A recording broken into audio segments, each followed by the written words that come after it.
Kumusta mga kaibigan? Handa na ba kayo sa isang kwentong magpapatayo ng balahibo ninyo? Ngayon, pag-uusapan natin ang isa sa pinakakilala, nirerespeto ngunit kinatatakutang nilalang sa alamat ng Pilipinas. Isang maliit na nilalang na nagbabantay sa kanyang teritoryo at kayang magdulot ng matinding karamdaman sa sinumang mang-abala o di magpakita ng respeto sa kanya. Ako nga pala si Tito Darbs. Mga kwento tungkol sa ating masagana at kamangha-manghang mitolohiya ang natatangi kong paksa. Samahan niyo akong tuklasin ang misteryosong mundo ng Nuno sa Punso. Ano nga ba o sino ba ang isang Nuno sa Punso? Kapag naririnig natin ang pangalang ito, madalas ang pumapasok sa isip natin ay isang maliit at matandang nilalang. Marahil kasing laki ng isang bata na may mahabang puting balbas at nakatira sa ilalim ng lupa. Partikular na sa mga punso o anthill. Madalas siyang inilalarawan na parang isang duwende, pero sa katotohanan, may malaki siyang pagkakaiba sa mga duwende o dwarf na kilala natin mula sa ibang kultura. Ang Nuno raw ay may taas na halos 3 talampakan lamang at tumitimbang ng mga 6 na kilo. Isipin nyo, ganon kaliit. Pero ganon kalaki ang kayang gawing perwisyo kahit di mo sinasadyang mapinsala ang kanyang sagradong punso. Ang Nuno ay kilala bilang isang goblin o espiritu ng lupa na sobrang sensitibo at madaling magalit. Kagaya ng aking nabanggit kanina, ayaw na ayaw niyang may gumagambala sa kanyang tirahan. Ang kanyang tahanan, ang punso, ay sagrado para sa kanya. Kaya naman, kapag may isang tao na walang galang na sumira o kahit aksidenteng masipa lang ang kanyang punso, asahan mo na may parusang kasunod. Ang pinakakaraniwang kwento ay kapag nasipa mo ang punso, bigla na lang mamamaga ng sobra-sobra ang iyong paa o binti. Minsan, hindi lang pamamaga, kundi matinding sakit na hindi may paliwanag ng siyensya. Pero hindi lang sa mga punso sila matatagpuan. Ayon sa mga paniniwala ng ating mga ninuno, ang mga nuno ay maaring manirahan sa iba't ibang lugar sa kalikasan. Paborito nilang taguan ang ilalim ng malalaking bato, sa mga ugat ng malalaking puno, lalo na ang mga puno ng balete, sa mga pampang ng ilog, sa madidilim na kuweba, at kahit sa mga bakuran natin. Upang maiwasan ang galit ng nuno sa punso, pinaalalahanan ng mga bata na huwag maglaro sa labas sa pagitan ng tanghali at 3:00 ng hapon. Pinapauwi rin sila ng kanilang mga magulang bago mag 6:00 ng gabi. Tinuturuan din ang mga bata na iwasang mag-ingay sa mga lugar kung saan pinaniniwala ang naninirahan ng mga nuno. Pinapayuhan din ang mga bata na humingi ng pahintulot o magbigay ng sapat na abiso bago dumaan sa mga lugar na tinitirhan ng nuno na ginagawa sa pamamagitan ng pagsasabing, "Tabi-tabi po." Literal na, "Pakiusap, tumabi po kayo." O, "Pakiusap, magbigay daan po kayo." Ibig sabihin, sinasabi mo sa nuno na tumabi. O, "Pakiusap, padaanin po ninyo ako." O, "Wala po akong masamang intensyon sa pagdaan ko sa inyong teritoryo, matandang lalaki ng bundok." Ito'y isang paraan ng pagpapakita ng respeto para hindi sila maabala at magalit. Sa kabilang banda, ang kapangyarihan ng isang nuno ay hindi biro. Bukod sa kakayahang pamamagain ang ilang bahagi ng katawan, sinasabing may kakayahan rin silang magbigay ng sumpa o curse sa mga taong nagmaltrato o nagkasala sa kanila. Ang sumpang ito ay maaaring magdulot ng iba't ibang misteryosong karamdaman. Hindi may paliwanag na mga sakit na kahit sa hinagap ay hindi mo maiisip na maranasan. May mga kwento ng mga taong bigla na lang nagsusuka ng dugo, umiihi ng itim na likido, o kaya naman ay nagkakaroon ng biglaan at labis na pagtubo ng buhok sa likod. Nakakatakot, di ba? Ito ang dahilan kung bakit malaki ang takot at respeto ng marami sa mga nilalang na ito. Kadalasan, kapag ang isang tao ay nagkaroon ng ganitong karamdaman, at hindi mahanapan ng lunas ng mga doktor, ang huling takbuhan ay ang albularyo. May karaniwang paniniwala na kung hindi kayang gamutin ng modernong medisina ang isang partikular na sakit, maaring dahil ito sa sumpa ng nuno.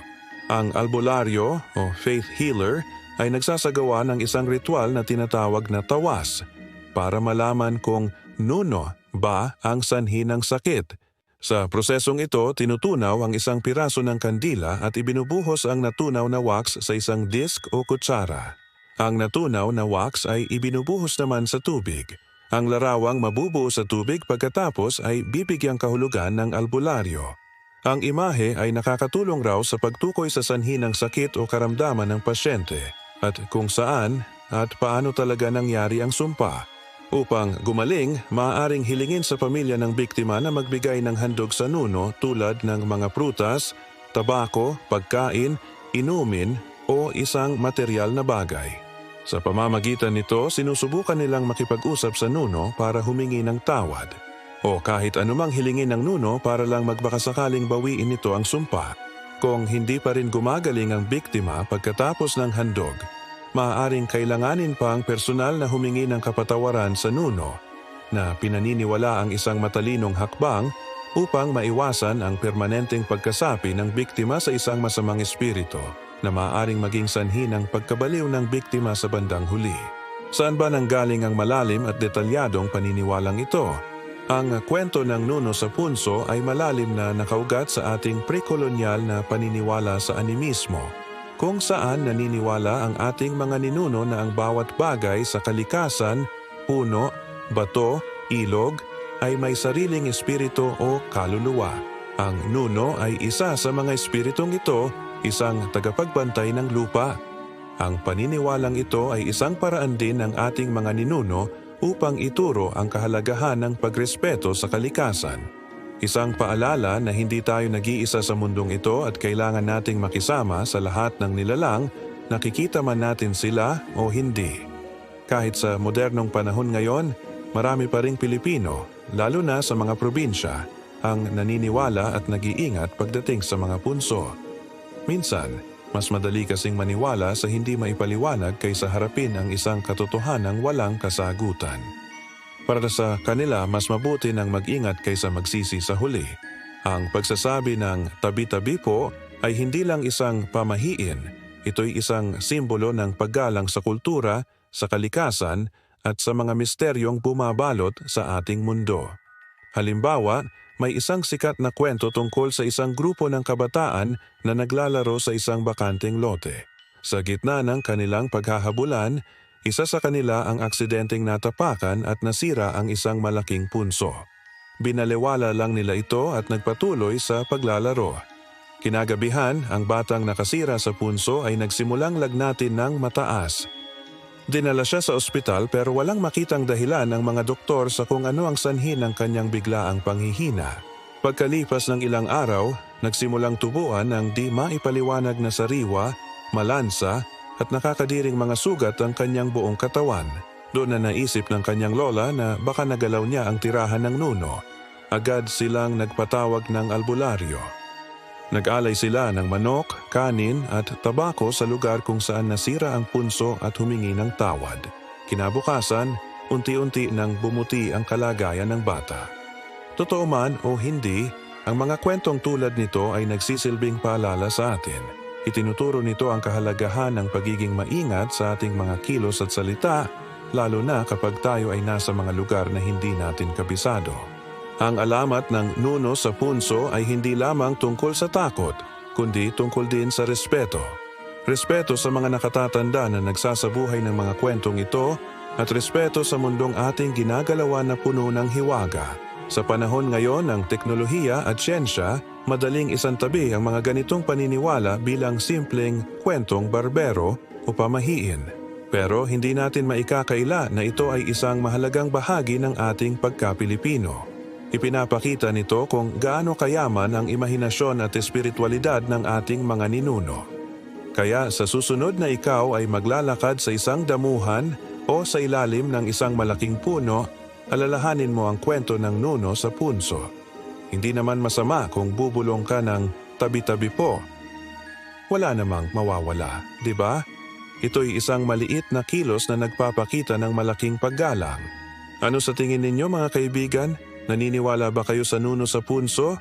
O baka naman may sarili kayong karanasan o kwentong narinig tungkol sa kanila? I-share nyo naman yan sa comment section sa ibaba. Gusto kong marinig ang inyong mga saloobin. Maraming salamat sa panonood at pakikinig. Sana ay may natutunan at konting kilabot kayong naramdaman sa ating episode ngayon. Huwag kalimutang mag-like, mag-share at syempre mag-subscribe sa ating channel para sa marami pang nakakatakot at misteryosong kwento mula sa ating mayamang kultura. Ako nga pala si Tito Darbs. Mga kwento tungkol sa ating masagana at kamanghamanghang mitolohiya ang natatangi kong paksa. Hanggang sa muli, mga kaibigan. Mag-ingat kayo palagi, lalo na sa inyong mga dinadaanan. Paalam!